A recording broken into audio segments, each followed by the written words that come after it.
So today we are doing Gita from Zero, the introduction, session 14. 14 and 15 will be about seeing Gita and the Vedic system within the context of Western religions. So, of course,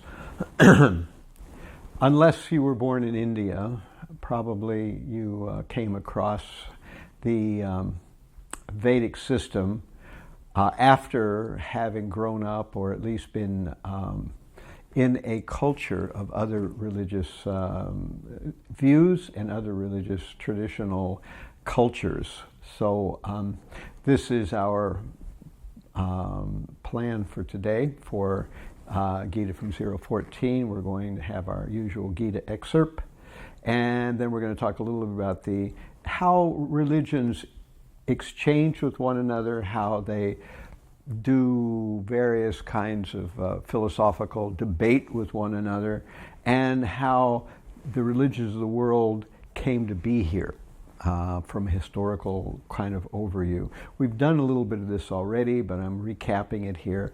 And then we're going to talk about the goal of religion, and finally we'll end with a little bit about attitudes of religion, one religion towards other religions. Are they favorable, antagonistic, or what's the way of doing that? So this is our Gita from 014.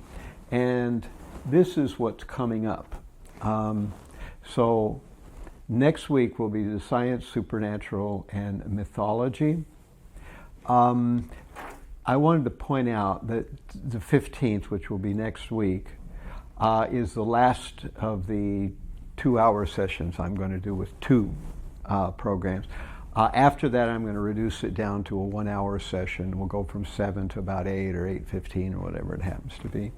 And that'll be it. We'll just do one session, both here in live and also on the internet. So there'll just be one session uploaded every week instead of two like we have been doing.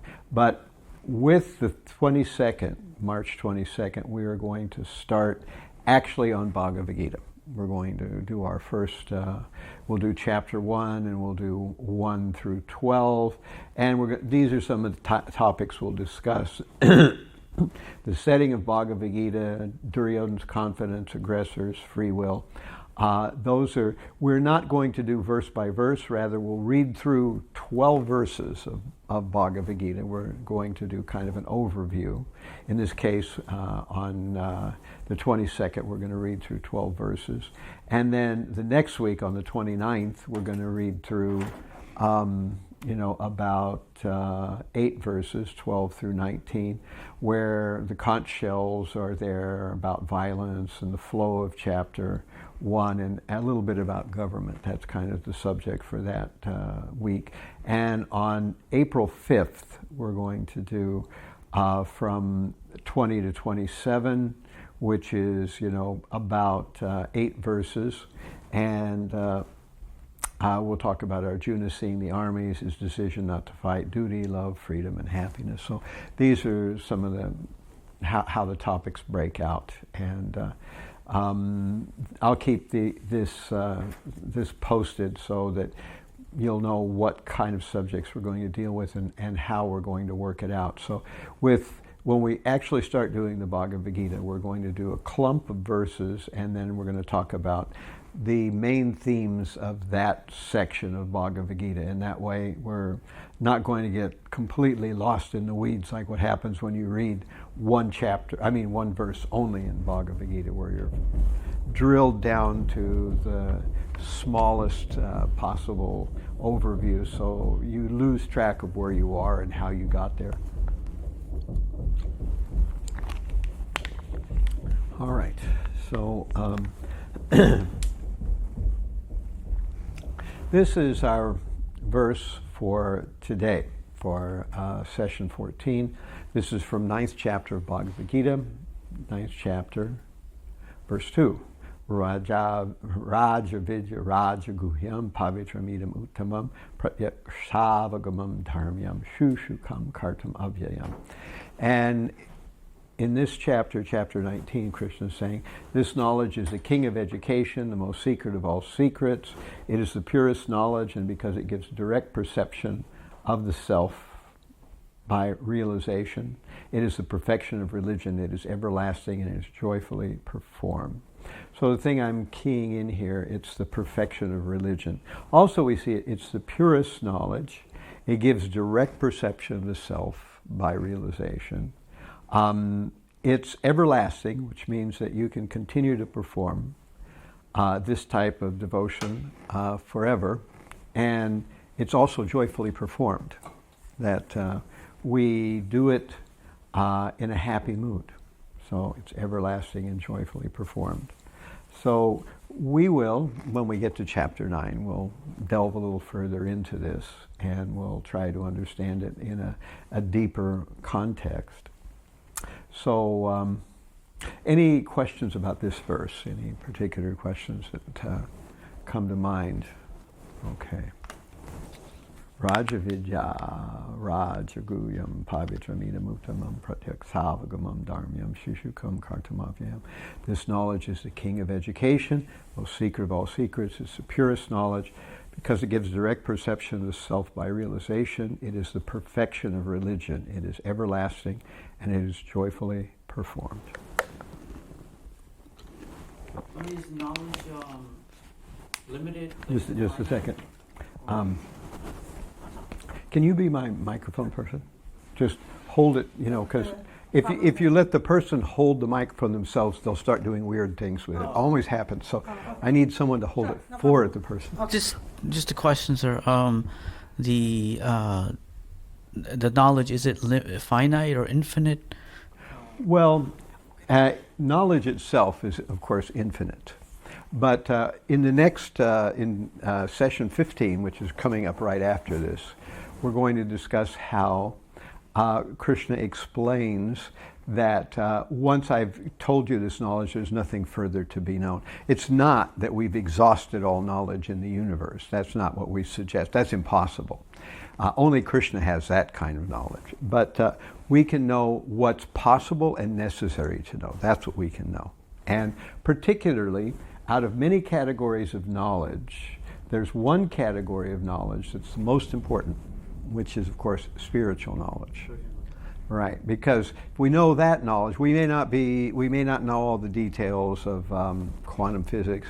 We may not know how to start a Boeing 707. We may not be able to understand, exactly how the blood cascade works when we cut our finger. We may not know any of those things, and we'll still do all right, more or less, in the world. But if we don't know spiritual knowledge, we may have all these other kinds of knowledge, but we're lost in the world because we don't know who we are, we don't know where we're going. And in general, you won't feel happy in that kind of a setting because we're disconnected at a very deep level. So this is the knowledge that Krishna is talking about here, particularly spiritual knowledge, and in this case, knowledge of where we are, how to get out of here, and what's that place that we're going to like. That's sometimes called sambandha, abhideya, and prayojana in Sanskrit terminology. So sambandha is knowledge of the situation that we're in, why it is the way it is, and that it's problematic. Then the next one is sambandha. So, that's sambandha. Abhideya is where we learn, well, what do we do about that once we recognize what kind of situation we're in? And then finally, the third one is prayojana. Well, once we engage in a process for, making things better, what will ultimately happen? What will be the result of it? So prayojana is what happens when you perform that process, where you will go, and what kind of consciousness you'll attain. So this kind of knowledge does have a finite clamp on the size of it, whereas in general, knowledge is infinite, Yes. I just want to say it's beautiful. Nowhere else, that verse right there, is that written. Right. So, okay. So, do I have to hold it? No, you don't have to hold it. It's all, okay. Only when somebody's talking.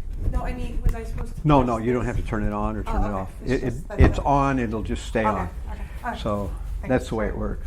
Perfect. Controversies in religion. So today, as we've been discussing, our main theme for the Bhagavad Gita is contrasting the Bhagavad Gita against the backdrop of other religions, particularly our world religions, the major ones. We'll also talk about some of the more minor or niche, religions as well, just a little bit. But what we're discovering, if you really look at the world religions, is you'll see that for the most part, religion tends to be a club, kind of a social club, and there are some rituals, and you're expected to participate, or at least participate in observing the rituals being performed. And as long as you don't break any major moral principles, you'll go to heaven. And that's kind of I call it minimal religion. It's kind of, and this is across the planet. It's not any one religion that's like this. This is kind of a version of religion that most people adopt to because it's so easy. There's no it's a no-brainer, as they say. You don't have to think about anything. You have a few rituals. You show up at least, maybe, if you're good, once a week. If not, then maybe at least on the high holy days you show up then. You watch a ritual or two being performed, and you don't break any major moral principles, and you're a shoo-in. You'll go to heaven. And that's the goal, going to heaven. So this is, according to the Vedas, not religion. It's, kind of a approach to religion. It's a fundamental or a basic level of religion. But religion goes much deeper than this.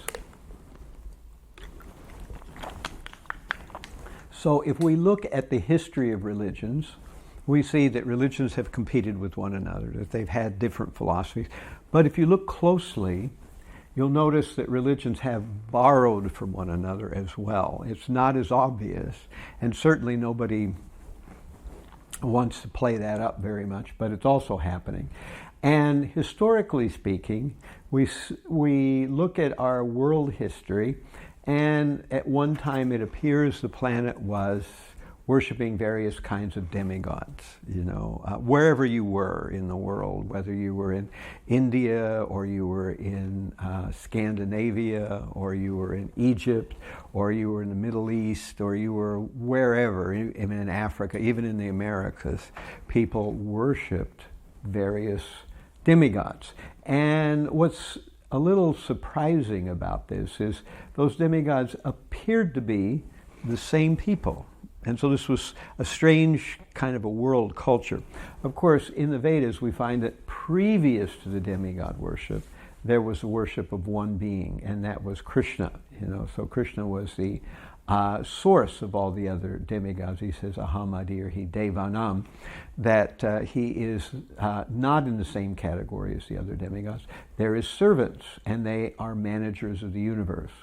Now, as we move forward in time, this demigod worship gets, in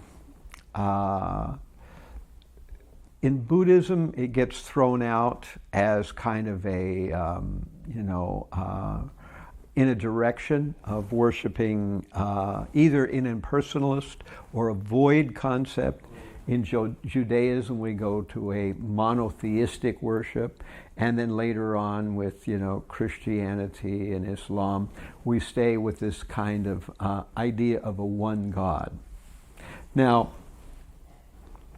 one of the controversies in religion is the one God, our God, which is kind of a main battle cry in many religions across the world that see all other religions as completely bogus or as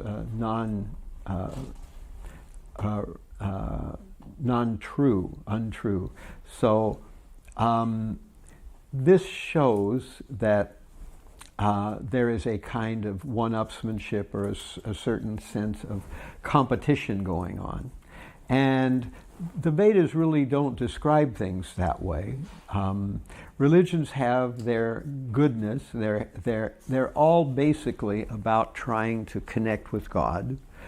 They have different traditions, different ways of doing it, different holy books, different language and cultural backgrounds. But that's the general purpose of religion. If a person can do that in any religion, then this is what we call Sanatana Dharma. Sanatana Dharma is not exclusive property that belongs only to Hindus or only to Indian people or only to people who follow the Vedas. Sanatana Dharma, it belongs to anybody who has made a genuine connection with the Supreme Lord. But again, it's not that one simply shows up once a week or once a year on high holy days or twice a year on a holy day, watches some ritual performed or whatever, and that constitutes the whole nature of religion. Of course, one of the other main controversies in religion, of course, is the form of God. This is a big issue. The three Abrahamic religions have a big difference with this idea. And it comes from, of course, the Decalogue, the Ten Commandments, that the first of the commandments, of course, was, I am the Lord thy God who brought thee out of the bondage of Egypt, and I'm a jealous God. One should not place any other gods before me, either one that flies in the sky or swims in the water, is in the water under the earth, or something like that. For I benedict all my followers, and I punish those who do not follow my dictates, you know. So it's that, I'm paraphrasing, but that's kind of the nature of the first commandment. So many times, this form of God, if there's any form of God, it must be illegitimate. And so that's why this iconoclastic theme has been there in religions all along. We're going to talk about that because that's one of the main issues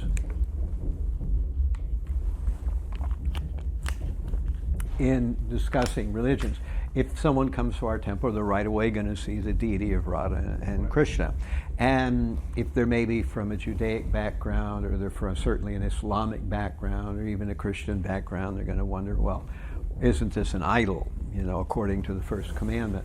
But I don't want to really dive down into that rabbit hole right now. We will talk about it. But this form of God is a result of this misunderstanding of the first commandment, that it doesn't exactly say that God has no form. What it says is one should not create some form and worship it, some mental concocted form. However, we see in the Bible, in the Old Testament even, it says that man is made in the image of God. So if man has an image, it stands to reason God must have an image as well. Maybe the Old Testament followers or the Bible followers or the Quran followers don't know what that image is, but stands to reason there is an image. In the Vedas, there's no guesswork about it. The image has been known for a long time, and there's different ways to, to understand what's a proper image of the Supreme and what's not. Of course, you'll see many images of Krishna, many statues of Krishna. They don't all look identical. They're not identical. But there's a general consensus, according to Shilpa Shastras and others, of how these deities should be done. So it's not a mental concoction. And there are people who, through their ardent devotional service, have seen the Supreme Lord face to face.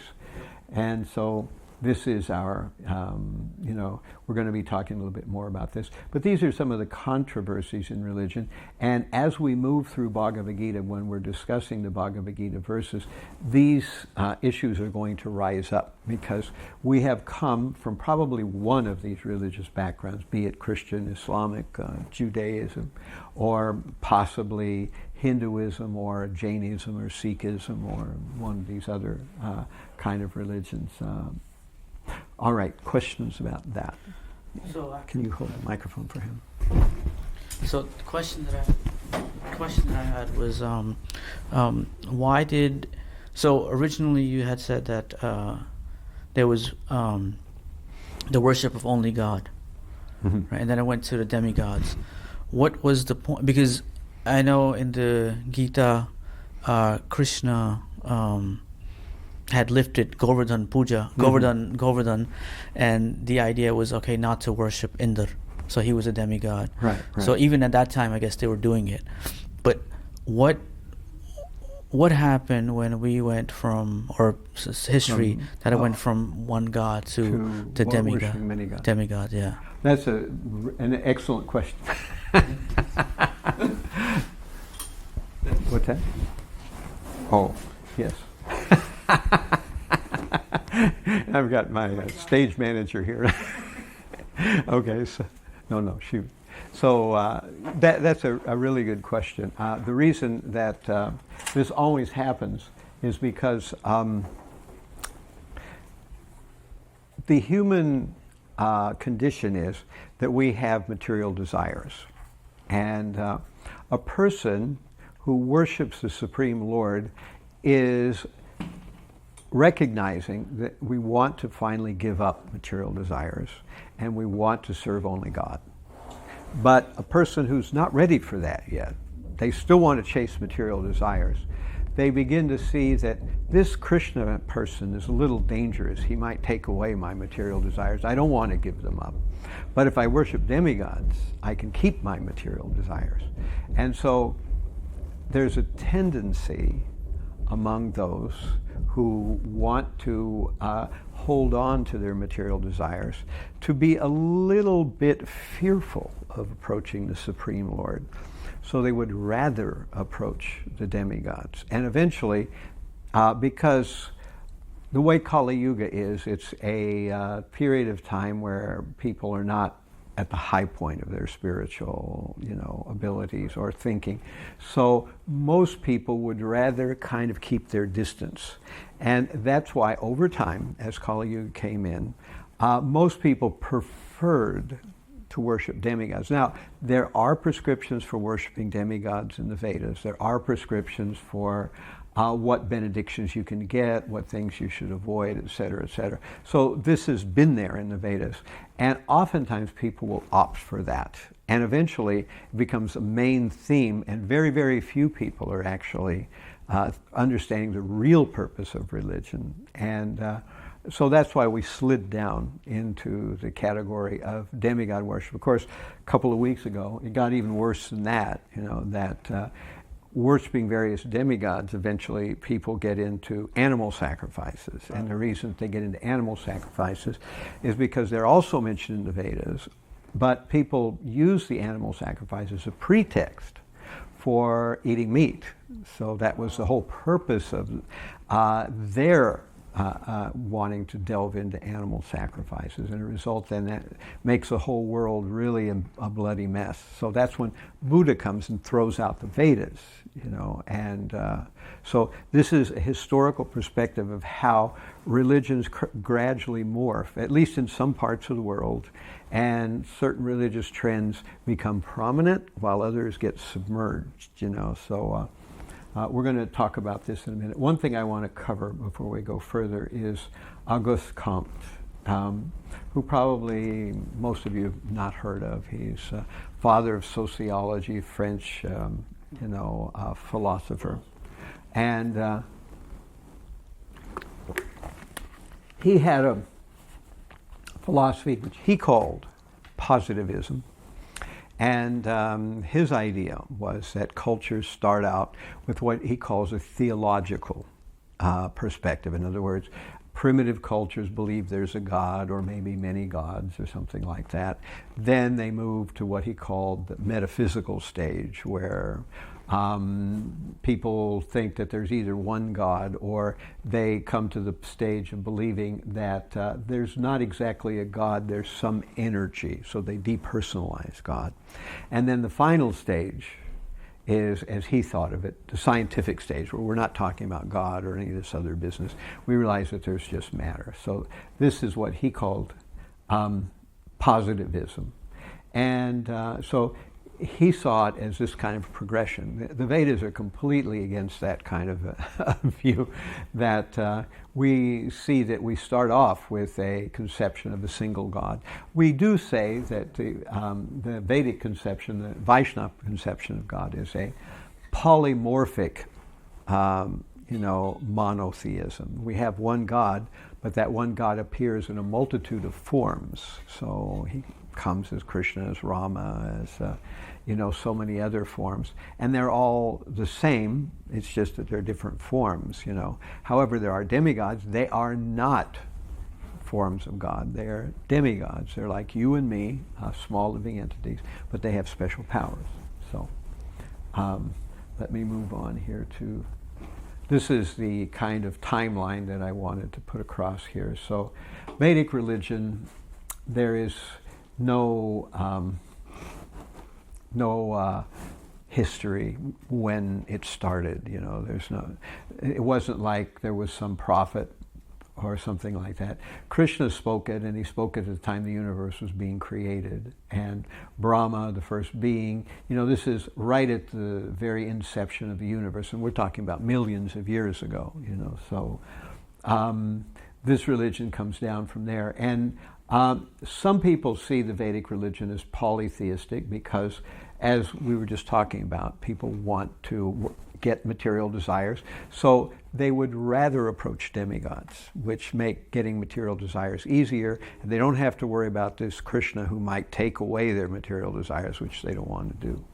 But actually, the Vedas propound polymorphic monotheism, that there is one God, but he appears in a multiplicity of forms.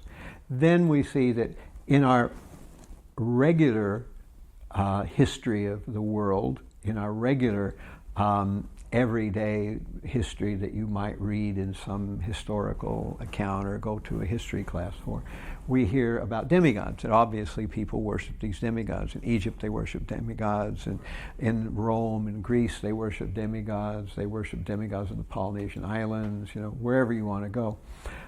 So this gave way, we have this strange, I've never been able to figure out where this fits into the whole scheme, the Sumerian religion, they had various deities. They do not appear exactly to be the same demigods that are worshipped everywhere else, but what's exactly going on there, I don't know. But at any rate, they're one of the earliest cultures that we have a historical record for. And of course they did cuneiform, so because they were writing in the clay, and that's fairly, robust. It's not going to decay. So we have the records, and we know what they were thinking or how they worked once we figured out how to decipher it. Then we have Judaism, about 1500 BCE, and that was solidly monotheistic. Now, Judaism doesn't seem to clearly, well, at a certain point, monotheism is there. And at a certain point, that monotheism becomes monotheistic impersonal theism. And I could build a case for the fact that Moses Maimonides was the major focusing element that created that change. There's a book called Om Shalom that our Satyayuga put together, where he discusses with the Rabbi Schimmel, and Rabbi Schimmel talks about how Moses Maimonides was explaining that there is there cannot be a form to God, because if you say that this person is God, then everything around him can't be God. So therefore, God has to be impersonal. That was Moses Maimonides, Moses Maimonides, or Rambam, sometimes called that, his view. However, at that same time, there was a Abraham bin David du Posquier, who was another rabbi, who said, no, that's not a fact. That the Bible says there's a hand of God, there's a face of God. There's, if Moses only was only allowed to see the backside of God, that must mean God has a front side. If you see the face of God, then probably has a body too. So when it says these things, these are not just allegory and not just figurative metaphorical speech. These are literal. And again, we come back to that principle in the Bible that says man is made in the image of God. So if man has an image, then obviously God must just as well. At any rate, with Moses Maimonides, Judaism swang solidly to an impersonalistic view of God. And with that, as we say, other religions borrow under the table. Later, Christianity kind of took that on board, and Islam certainly took that on board later on, because Islam is a much later development. Buddhism and Jainism are a completely different category because they didn't evolve in that same way. They didn't come down that same path. Rather, as I was saying a minute ago, when the Vedic tradition began to disintegrate into demigod worship, eventually these animal sacrifices became so gruesome that Buddha was sent as an avatar to stop this animal sacrifice. So the main theme of Buddhism was ahimsa. And so Buddha said, well, if the Vedas teach these animal sacrifices, we better throw the Vedas out. But Buddha taught principles that were very similar to what the Vedas taught. He didn't just change everything. He just said, well, let's throw out these animal sacrifices. But he didn't accept the Vedas. And at the same time, Jainism and Buddhism were born at roughly about the same time. They're very similar. Prabhupada says that Buddhism was the revolt against this animal sacrifice by the Brahmin class, and Jainism was a revolt against this animal sacrifice by the Kshatriya class.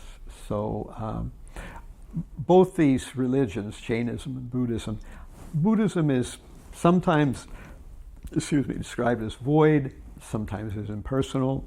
Jainism is described as transtheistic, which is the first time I've ever heard that word, that it's beyond either there is a God or there isn't a God. It's I don't know exactly what that's supposed to mean, but anyway, I'm just going to leave it at that. I didn't create the word, but it's there in Wikipedia if you want to find anything more out about it. Go look up Jainism. But Buddhism is sometimes described as worshiping the void, which is not the same as the impersonal Brahman or the white light. So Buddhism talks about the void. And some Buddhists don't talk about the void, they talk about the impersonal. And some Buddhists think of Buddha as God. So there is a devotional wing of Buddhism as well. Now we have Taoism, and it was about 400 BCE. It's pantheistic. There's many religions that kind of see the universe as God. And of course Christianity is monotheistic, and it's on the borderline. Sometimes Christianity is personal and sometimes impersonal. When Christianity is personal, it thinks in terms of Jesus as being God. And when it's impersonal, it thinks of the Father as being some kind of impersonal, all-pervading being. But then how does that differentiate from the Holy Spirit, which is also the same kind of thing? So at any rate, this is how these religions break down. And finally, 600 years or so after Christianity, there is Islam. So with Muhammad, we have the advent of the Islamic tradition. And this is our timeline. We have the Vedic religion. There was a period of demigod worship. But these Sumerians, then the Judaism began to be formalized. Then there was a break-off of Buddhism and Jainism. We have Taoism. Finally, Christianity breaks off from Judaism. And then you have Islam breaking off from Judaism and Christianity as a thing. Any questions about that whole historical evolution. So Bhagavad Gita goes way back, to 50 centuries ago. So it precedes maybe, it was written down about 3000 BCE. That's when Bhagavad Gita was written down, and it was spoken at that time. However, in the 4th chapter of Bhagavad Gita, Krishna says that this was not the first time the principles in Bhagavad Gita have been spoken. They were spoken to the sun god millions of years ago. So it's being repeated to Arjuna on a battlefield 3000 BC, which is 50 centuries ago. You have a question? How again, Father Abraham ties into Islam, Christianity, and Judaism? I forgot. The three prominent Western religions, Judaism, Christianity, and Islam, are all called Abrahamic religions because they all accept the Old Testament, and the Old Testament kind of goes back to Abraham. He's one of the key figures. So, and it's interesting that Abraham could have some cognate connection with Brahma, Abraham. There might be some kind of connection there. I don't know what that connection is, but it could go back. At any rate, Abraham is a person who lived in, the Mesopotamian area, in that, area of the Middle East. And later on, he becomes kind of the main person who is the focus of Judaism. And then, of course, Christianity accepts the Old Testament, so they accept that part, but they have the New Testament, which is all about Jesus, which is a different thing. And then Islam accepts both the Old Testament, New Testament, but it adds the Quran, which is another thing. So in this way, these three religions have a certain core connection, the Old Testament. So that's there in Judaism, that's there in Christianity, and that's there in Islam. And again, that's why they're called Abrahamic religions. Similarly, as I was saying 2 or 3 weeks ago, that's why Hinduism appears to be one religion. It's not. It's many different religions. But there is some connection to the Vedas and all these different branches. And they're as similar as these three Abrahamic religions are, which is not very similar. All right. So we can ask the question, well, what is the real goal of religion? These are some things that generally people think of as the goal of religion. And if you ask somebody what the goal of their life is, you'll find out a lot about that person. Because as long as they actually know what the goal of their life, sometimes people don't even know and they just guess something and it's not really true. But when we ask what is the goal of life, that means what ultimately are you directing all your activities towards? Of course, the Vedas teach the real goal of life is love for God. And most religions would probably not argue with that. Maybe Buddhism. Because Buddhism doesn't have necessarily a clear conception of God. But if we talk about love for God, then we have to have some definition of it, and we should have some benchmarks to see whether we're getting closer or farther away from it. So without some benchmarks and without some process, and without some understanding of what it means, then love of Godhead is just a shibboleth. It's just a nice idea, nothing more. Now, these are other things that people think of when they think of the goal of religion. Maybe the goal of religion is to be free from suffering. They're Buddhistic, and those religions talk a lot about, how one gets free from suffering. So most religions seem to think that the goal of religion is to go to heaven, the heavenly worlds. That's there in the Vedas as well. However, the Vaishnava tradition teaches that beyond heaven is actually the spiritual world proper. And to go there, one has to be ready to serve God 24/7. So if you're not really ready to do that, you don't want to do that, then maybe heaven is the place for you, if you can make it there. But you have to be qualified to go there even. And even if you get there, you won't be able to stay forever, because it's still within the material purview. It's still a part of the material world. So many people think that the goal of performing religious activities is enjoyment. So we usually hear, according to the Vedic system, there's dharma, artha, kama, and moksha. So dharma is religious activities. Why? For artha. Artha means to get material resources. And why does one want material resources? Kama, so one can become materially, fulfill one's desires. So dharma leads to kama. Dharma leads to karma. Dharma leads to artha, leads to kama. So from religious activities, we get material facilities. From material facilities, we get enjoyment. And then when a person realizes that that really isn't what it's all cracked up to be, one moves on to moksha, which is the fourth. So enjoyment in this world is certainly a really pedestrian understanding of what religion is about. Although probably out of all these, between freedom from suffering and enjoyment in this world and heaven, these are where these three are probably what most people have in mind if you ask them why they, perform their religion. They're either trying to go to heaven, or they want to enjoy in this world, or they want to get free from suffering. Now, these are some other possible goals of religion.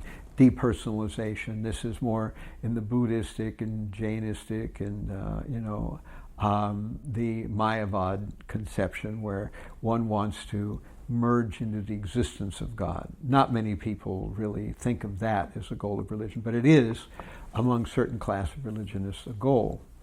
And then you have this amazing and ill-defined some kind of state of consciousness that some people think is a goal of religion. This gets into the Zen and things like that, where people think that some yogic state of consciousness is an altered state that one is really searching for, and this is the goal of religion. And for some people, the goal of religion is mystic powers. This is the Orient, I was surprised when I spent time in the Orient that most people think of religion as a way to acquire or become able to meet with people who have mystic powers. And of course, some say that religion is so you can provide deathlessness, and some people think this is literal, that you can become deathless even in this body. So these are some of the purported goals of religion, according to some people.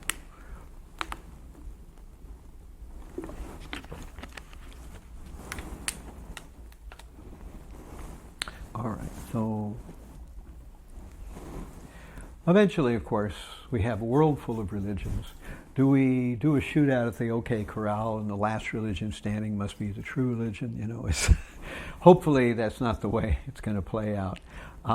Religions must recognize that people will choose whatever they want to choose, and that according to the Vedic tradition, to the Vedic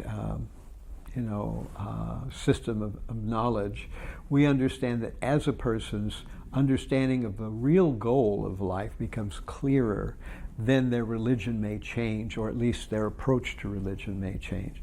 And it doesn't necessarily mean that one has to change the category of tradition that they're associated with, but the attitude has to change from having this minimalistic religion that I talked about at the very beginning, where you just witness a few rituals on high holy days, or you come every week, and then you don't break any big moral principles, and you're going to, for certain, go to heaven. This is you have to rise above that, because that level of religion usually is open to the other football team level of religion, where this is our team and that's the other team, and we have to fight the other team because the other team has to be defeated. So